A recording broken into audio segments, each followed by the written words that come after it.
Kata Allah, wa dhanna annahu al-firaq, sementara dia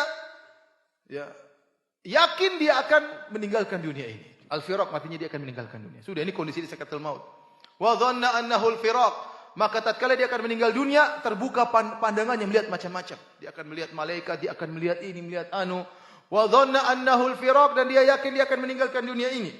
Waltafatis saqu bis-saq, maka bergabunglah betis dengan betis. Betis dalam bahasa Arab bisa artinya betis asli, bisa artinya sak, itu adalah ungkapan bahasa Arab untuk menunjukkan kedahsyatan kesulitan. Sehingga para ulama menafsirkan ayat ini juga beberapa pendapat. Tadi mengatakan wal tafatis saqu bisak, tatkala kakinya sudah ditempetkan kanan dan kiri, sudah kering, ditempetkan, diikat dengan kain kafan. Wal tafatis saqu bisak. Kita semua akan demikian. Tidak bisa lagi kita majukan, mundurkan, tidak, digabungkan, diikat dengan kain kafan. Ini pendapat. Ada yang mengatakan wal tafatis saqu bisak, artinya kesulitan bercampur dengan kesulitan. Kesulitan sakaratul maut bercampur dengan kesulitan dari alam barzakh. Sebentar lagi akan dihantam oleh malaikat. Sebentar lagi akan dipukul oleh malaikat. Sehingga bertumpuk-tumpuk kesulitan tatkala itu. Wal tafatis saqu bisak. Itu hari yang sangat dahsyat. Orang yang akan meninggal dunia sementara dia dalam kondisi kafir, dia akan merasakan kesulitan yang amat sangat. Kata Allah, ila rabbika yauma idzinil masaq, maka kepada Rabbmu lah pada hari tersebut kau akan dibawa. Sudah selesai. Sebenarnya Allah mengatakan, ayat ini menunjukkan orang tatkala akan meninggal dunia dia akan melihat apa yang terjadi padanya. Dia lihat malaikat datang, malaikat maut yang mengerikan, kemudian dilihat neraka di hadapannya. Ya, makanya dalam satu hadis kata Nabi sallallahu alaihi wasallam, man ahabballaha liqa'ahu ahabballahu liqa'ahu, wa man kariha liqa'allah karihallahu liqa'ahu. Kata Nabi kepada Aisyah, barang siapa yang suka untuk bertemu dengan Allah, Allah pun suka bertemu dengannya. Dan barang siapa yang benci untuk bertemu dengan Allah, maka Allah pun benci bertemu dengannya. Maka Aisyah berkata, ya Rasulullah, bagaimana? Kulluna nakrahul maut, kita semua tidak suka mati.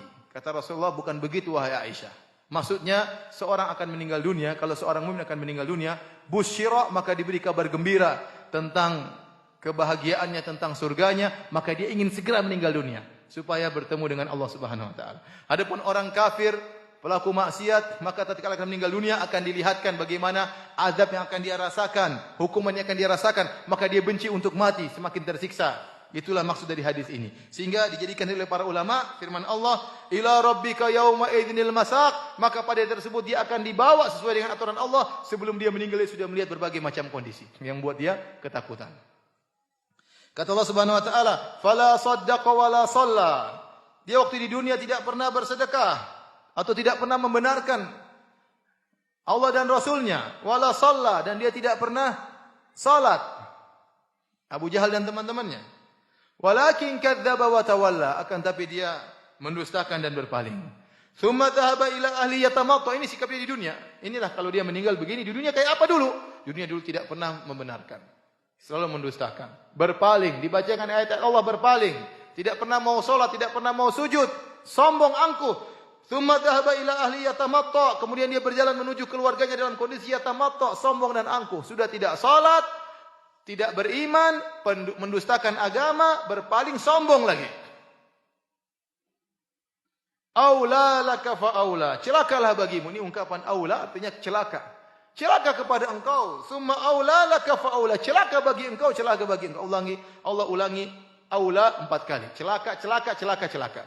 Karena disebutkan sebelumnya juga 4 kesalahannya, yaitu fala saddaqa wala shalla walakin kadzdzaba wa tawalla. 4 perkara. Maka Allah mengatakan celaka, celaka, celaka, celaka. Dan Allah kalau sudah menghukum, menyiksa, detail. Setiap dosa ada hukumannya. Detail, tidak ada yang tidak detail. Di akhirat semuanya apa? Detail. Ente melakukan kebajikan, detail juga Allah akan balas. La tahqiranna minal ma'rufi syai'an walau an talqa akhaka biwajhin talib. Jangan kau remehkan kebajikan sedikit pun, meskipun hanya tersenyum waktu bertemu dengan teman. Itu senyum itu akan ada balasannya. Demikian juga maksiat, detail Allah balas.